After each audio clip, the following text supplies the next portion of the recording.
back to my Tekkit main tutorials. My name's Gaz and I'm going to be going through storage with you today. So storage in Minecraft starts very simply with chests. So you might be probably very familiar with chests. They're a very simple thing to create, and there are two options. You either have a single chest or you have a double chest, which unsurprisingly doubles the capacity that you have. But obviously Tekkit is a mod pack, and so therefore it introduces a whole new world of storage. And the key things that we're going to have a look at here are the different ways in which you can upgrade the original chests that you have into slightly more capacitous chests. So here's a basic chest. It contains a full set of lapis lazuli blocks. And the idea here is that's how many spaces there are in this particular chest.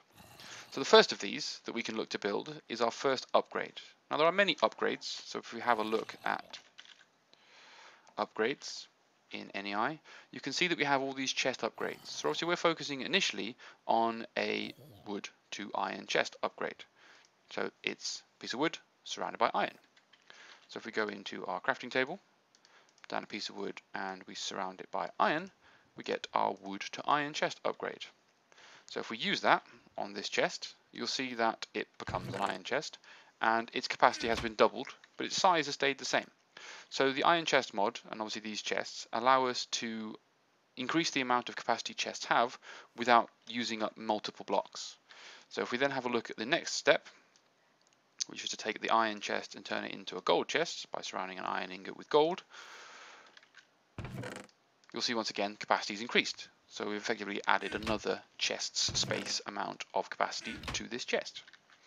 And going beyond that, we start to get towards the slightly more expensive chests now. So we're going to have a look at the gold to diamond, which is a single piece of gold, 2 diamonds, so it's actually not that expensive, but it still is if you're very early on, and 6 pieces of glass. And that gives us the gold to diamond chest upgrade, which once again massively increases the capacity. Now the diamond chest upgrade isn't the final upgrade. We can go one step further, and that is to use a piece of obsidian and surround it by glass in a crafting table to get the diamond to crystal chest upgrade. So this is a size and visual upgrade. So you'll see here, you can see inside the chest and you'll see the lapis block floating around. But if I add in the remaining resources that I have, piece of slime that I picked up, my pickaxe and the other chests, you'll see they're all represented in here as well. And I can see them floating around. So this allows you very visually to represent what's inside chests. So perhaps you're bored of having little signs on the front of every chest to tell you what's in them, and when you're looking for something in particular, you've got to go through and find which chest it is. Well, if you use crystal chests, as long as you're consistent, so you have a chest full of ingots, you have a chest full of wood, maybe you have a chest full of food, you can see very quickly and very clearly which chest is which, making grabbing that piece of food or grabbing that item that you need very easy. So it's a very simple and useful way of getting a massive capacity, but also adding a visual element, which is quite nice. Once chests are no longer the storage medium of choice, maybe we have got ourselves some sort of nice machinery. Maybe we've got ourselves a wood farm, or maybe we've got ourselves a mob spawner and a farm, and we're gathering lots of a particular resource. So we've got huge amounts of wooden or huge amounts of creepers dying, so therefore we're getting lots of gunpowder or something like that, and we need to be able to store huge amounts that go beyond the need of a chest. So that's actually a very simple thing to do, and that is to have a look at creating a deep storage unit. So a deep storage unit is a bit more advanced than the simple crystal chest upgrades, but strong boxes that we need are just a chest surrounded by tin, so they're very easy to make.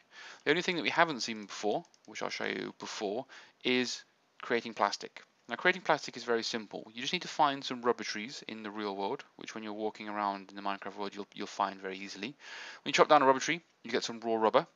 All you need to do is cook that raw rubber to get rubber bars, and then you cook it again, so it's a double cooking process. You cook the rubber bars to get raw plastic. And for raw plastic, in a crafting table, give you plastic sheets.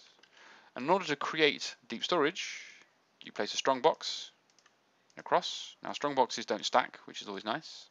A machine frame, which we discussed how we build in or from the first episode, it's just some glass, some gold and some iron ingots, and it gives us a deep storage unit. Now there are different ways in which you can build this, which give you different returns, but this is the cheapest and earliest game way of doing it, so you can get one very easily. And all a deep storage unit does is allows you to store a seemingly unlimited amount of a particular item. Now it does have a limit, and it's not 10,000 of an item, it's not 100,000 of an item, it's not even a million of an item, it's multi-million of an item.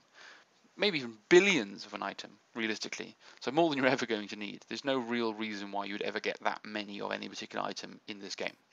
So once you've got a couple of deep storage units, you'd have one for maybe gunpowder, one for arrows, one for bones, sitting next to a mob spawner, and you could feed it in with very simple pipes. And it would just mean you don't have to worry about chests overflowing or systems getting clogged up, because they're all simply located into these nice blocks. So that's probably the deepest or highest level storage that you're ever going to need as far as capacity.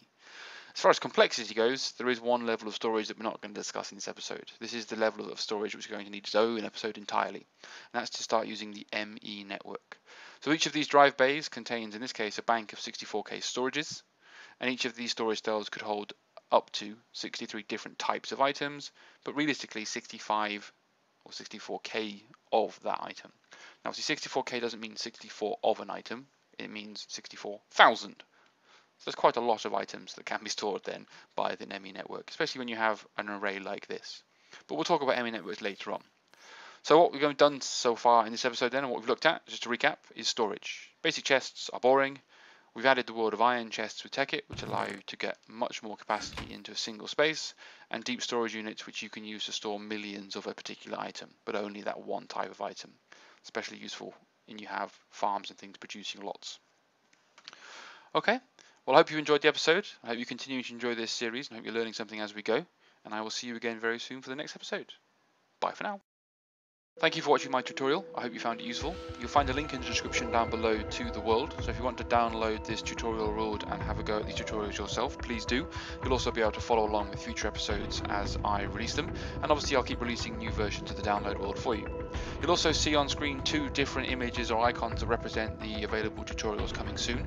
Please vote in the comment section which tutorial you would like me to release next, and obviously depending on how many votes a certain tutorial gets, I will release that tutorial in the next in sequence. All tutorials will be released eventually, but it's just which ones do you want next, and I will listen to you as the viewer and release tutorials in that way. Also, if you have any other specific tutorials you'd like to see, please make sure you comment those below as well, and I will look to incorporate those in the future release schedule as well. Alright guys, thank you very much. If you haven't done so already, please subscribe, and I will see you again soon for a new tutorial. Bye for now.